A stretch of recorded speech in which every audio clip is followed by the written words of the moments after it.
मारुततुल्यवेगम् जितेन्द्रियं बुद्धिमतां वरिष्ठं वातात्मजं वानरयूथमुख्यं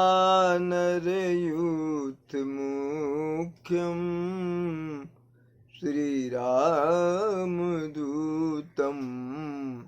शरणं प्रपद्ये। श्रीरामदूतं शरणं प्रपद्ये। बड़ों को प्रणाम, छोटों को स्नेह और आशीष। मैं हूँ राजेश त्रिपाठी। स्वागत है आपका मेरे चैनल धर्म दर्पण में। इसके वीडियो शेयर करें और लाइक करें। कृपया मेरे चैनल को सब्सक्राइब कर लें। राम कथा कह रहे हैं हम लोग भावार्थ के साथ। तो आइए पहले राम कथा के पूर्व भगवान नाम का संस्मरण कर लें, भगवान का एक भजन गा लें। बिंदु जी का प्यारा भजन है ये, इसको जरा सा हम लोग गुनगुना लेते हैं।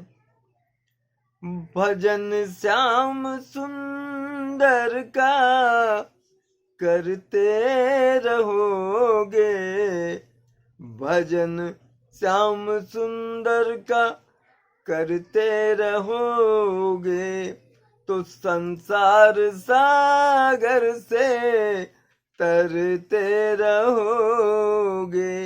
भजन श्याम सुंदर का करते रहोगे तो संसार सागर से तरते रहोगे। कृपानाथ बेशक मिलेंगे किसी दिन, कृपानाथ बेशक मिलेंगे किसी दिन। तो जो सत्संग पथ से गुजरते रहोगे तो संसार सागर से तरते रहोगे। चढ़ोगे हृदय पर सभी के सदा तुम, चढ़ोगे हृदय पर सभी के सदा तुम। जो अभिमान गिरी से, जो अभिमान गिरी से उतरते रहोगे तो संसार सागर से तरते रहोगे। न होगा कभी क्लेश मन को तुम्हारे, न होगा कभी क्लेश मन को तुम्हारे। जो अपनी बड़ाई से, जो अपनी बड़ाई से डरते रहोगे तो संसार सागर से तरते रहोगे। छलक ही पड़ेगा दया सिंधु का दिल, छलक ही पड़ेगा दया सिंधु का दिल। जो द्रग बिंदु से रोज भरते रहोगे तो संसार सागर से तरते रहोगे। भजन श्याम सुंदर का करते रहोगे तो संसार सागर से तरते रहोगे। आइए कथा में प्रवेश करें। सुनाहु महीपति मुकुट मणि, तुम सम धन्य न को। राम लखन जिनके तनय, विश्व विभूषण दो। हे राजाओं के मुकुटमणि, माने राजाओं के शीर्ष राजा, आप जो हैं बहुत ही भाग्यशाली हैं, क्योंकि आपके पास राम लक्ष्मण जैसे पुत्र हैं, जो दोनों विश्व के जो है विभूषण है, विश्व का श्रृंगार है आपके ये दोनों पुत्र। अब पूछन जोग न तनय तुम्हारे, पुरुष सिंह नीहू पुर उजियारे, जिनके जस प्रताप के आगे, शशि मलिन रवि शीतल लागे। हे राजा दशरथ, आपके जो ये तीन जो पुत्र हैं दोनों, वो पूछने योग्य नहीं, मैंने इनको क्या पूछा जाए, क्या कहा जाए।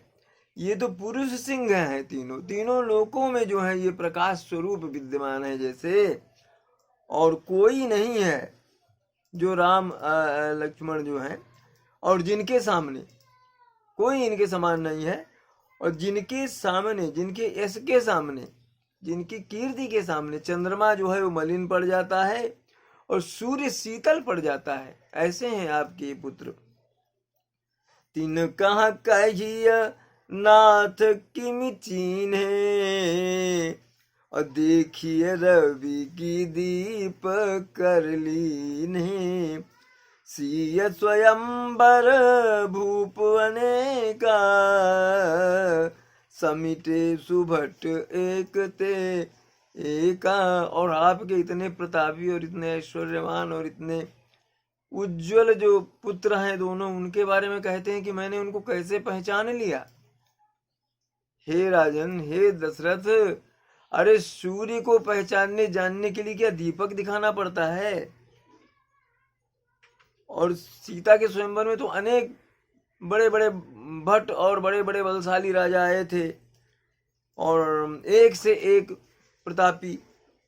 शंभु सरासनो काहु नटारा, हारे सकल वीर बरियारा, तीन लोक महाजय भटमानी, सब कह सकती शंभुधनु भानी।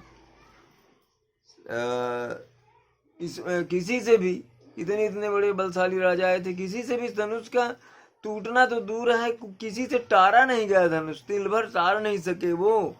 और सब जो बड़े बड़े बलशाली राजा आए थे प्रतापी, वो सब हार गए। तीनों लोक में जो बहुत बलशाली और भट्ट माने जाते हैं योद्धा, ऐसे राजा भी जो है वो शंभु जी का धन हिला नहीं पाए, जैसे सबकी शक्ति ही हर ली हो शंभु जी के धनु ने। सकई उठाई सरासर मेरू, असोही हारी गय वो करी फेरू, अजहि कौतुक शिव से सैल उठावा, असोते ही सभा पराभव पावा। जो सुमेर पर्वत तक को उठा सकते हैं वो भी हार मान गए, और जिसने कैलाश को उठा लिया था रावण ने, वह तक हार मानकर और धनुष को परिक्रमा करके वापस लौट गया। नहीं तोड़ना तो दूर, हिला भी नहीं पाए ये सब। अतः राम रघुवंश मणि, सुनिय महामहिपाल,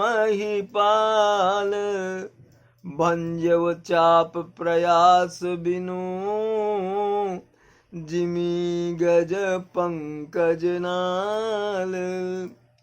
वहां पर जहां इतने इतने भट्ट, इतने बड़े बड़े बलशाली राजा जो हैं वो हार गए शिवधनु से, वहां आपके ये रामचंद्र जी ने, आपके पुत्र ने, रघुवंश मणि जो हैं, उन्होंने बिना प्रयास के सहज ही धनुष को तोड़ दिया। किस तरह से?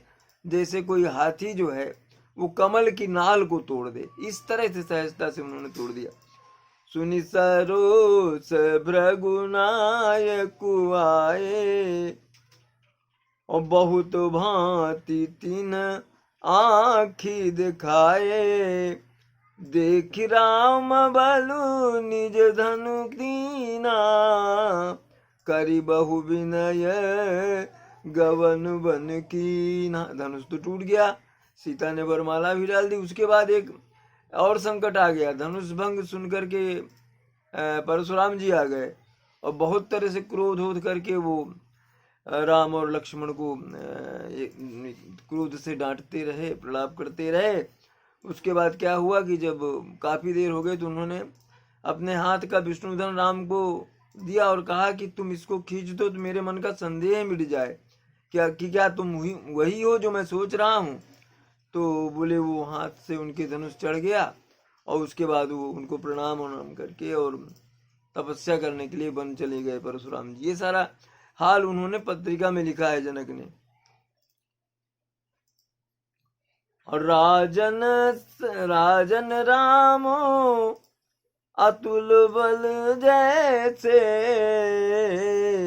तेज निधान लखन पुनि तैसे, और कंपहि भूप बिलोकत जाके, जिमि गज हरि किशोर के ताके।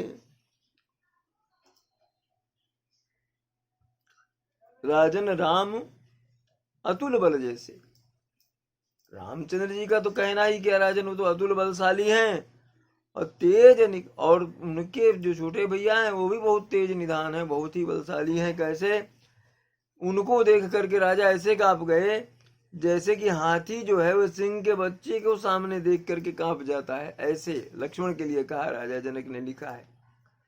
देख देव देखी तब बालक दो, अब न आँखी तर आवत को, दूत बचन रचना प्रिय लागी, प्रेम प्रताप वीर रस पागी। उसमें लिखा है राजा जनक ने कि इन दोनों आपके पुत्रों को देखने के बाद और किसी को देखने की इच्छा ही नहीं मेरी नेत्रों को। और दूत ये सब पढ़कर सुना रहे हैं पाती जो जनक की, तो बहुत ही प्रिय लगी उनकी वाणी। जनक जी ने जो लिखा है इनके दशरथ के पुत्रों के लिए, राम लक्ष्मण के लिए, प्रेम प्रताप वीर रस पागी। कैसी है ये चिट्ठपत्री, कैसी है जनक की वाणी? प्रेम और प्रताप दोनों के रस में पगी हुई है। जैसे सभा समेत राहु अनुरागे, दूतन देन निछावरी लागे, और कही अनीति ते मुंदहि काना, धर्म विचार सब ही सुख माना। सभा समेत राहु अनुरागे, राजा दशरथ और सारी सभा जो है बहुत प्रेम में भर गई ये पत्री पढ़ करके जनक जी की सुन करके, और दूतों को निछावर देने लगे। तो दूतों ने कहा कि ये नीति विरुद्ध है, लड़की पक्ष के हैं, कैसे लेंगे कुछ उपहार, तो नीति विरुद्ध है। ऐसा कहकर दूतों ने जो है हाथों से कान मूंद लिए कि नहीं, हम ये नहीं स्वीकार कर सकते आपकी भेंट। तो सभी ने उनके इसका सम्मान किया, उनके भावों का, और बहुत सुखी हुए। तब उठी भूप वशिष्ठ कहूँ, दीनी पत्रिका जाई, कथा सुनाई गुरु ही सब, सादर दूत बुलाई। इसके बाद राजा जी उठकर गए वशिष्ठ जी के पास, उनके जो गुरु थे उनको जाकर पत्रिका दे दी राजा जनक की, और दूतों को भी बुला करके कहा कि गुरु जी को भी सब कुछ बता दो। उन लोगों ने भी सुना दिया सारा संवाद। सुनी बोले गुरु अति सुख पाई, अपुण्य पुरुष कहूँ मही सुखदाई, जिमि सरिता सागर महु जाही, यद्यपि ताहि कामना नाही। मुनि वशिष्ठ जी जो हैं गुरु उनके दशरथ के, बोले भाई जो पुण्यात्मा पुरुष है उसके लिए सर्वत्र सुख ही सुख है, उसको सुख की कोई कमी नहीं है। तो अब उदाहरण देते हैं कैसे, जिमी सरिता सागर महु जाही। सरिता कहीं भी हो, ये सांकेतिक है कि सुख कहीं भी हो वो सागर में, मतलब सुख रूपी नदी सागर में गिरेगी। कहीं कहीं भी हो सरिताएं नदी, वो सागर में ही मिलती है। हालांकि सागर की इच्छा नहीं है कि नदियां आकर उससे मिले, मगर नदी का यह गति है, यह धर्म है, या उसकी नियति है कि उसे सागर में ही मिलना है। कहने का मतलब जितने सुख हैं वो आप तक ही पहुंचेंगे राजा दशरथ, ये गुरु जी कह रहे हैं। अतिमि सुख संपत्ति बिनहि बुलाए, धर्मशील पहि जाहि सुभाए। तुम गुरु विप्रधेनु सुर सेवी, अतसि पुनीत कौशल्या देवी। किस तरह से, जिस तरह से सुख संपत्ति जो है बिना बुलाए बिना चाहे ही धर्मशील के पास जाती हैं। और आप क्या, आप तो बहुत धर्मशील हैं, आप देवताओं के, विप्र के, गायों के, इन सब के सेवी हैं, इनकी सेवा करते हैं, इनके हितैषी हैं। और उसी तरह उतनी ही पुण्यात्मा आपकी रानी कौशल्या हैं। सुकृति तुम समान जग माही, भयउ न है को हो न्यउ नाही। तुम ते अधिक पुण्य बड़का के, राजन राम सरिस सुत जाके। सुकृति तुम समान जग नाही, आपकी तरह का जगत में कोई पुण्यात्मा नहीं है, उपकारी नहीं है। भयउ न हुआ है और न होगा, और न हुआ है न होगा, ये गुरु जी ने कहा।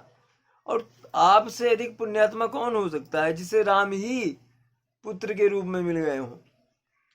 वीर विनीत धर्म व्रत धारी, सुन सागर वर बालक चारी।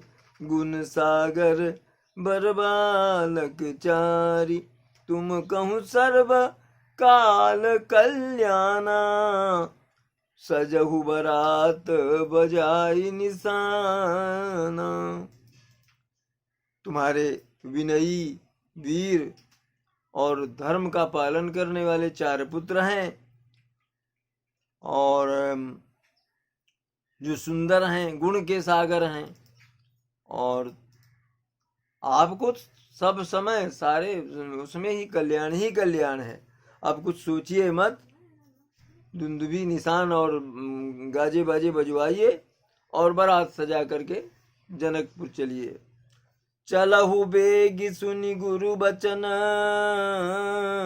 भले ही नाथ सिरुनाई। अभूपति गवने भवन तब, दूतन वासुदेवाय। लखन सिया रामचंद्र शंकर उमा। बोलो भाई सब सतन संतन की जय। उमापति महादेव की जय। पवन सुत हनुमान की जय। जय जय श्री राम।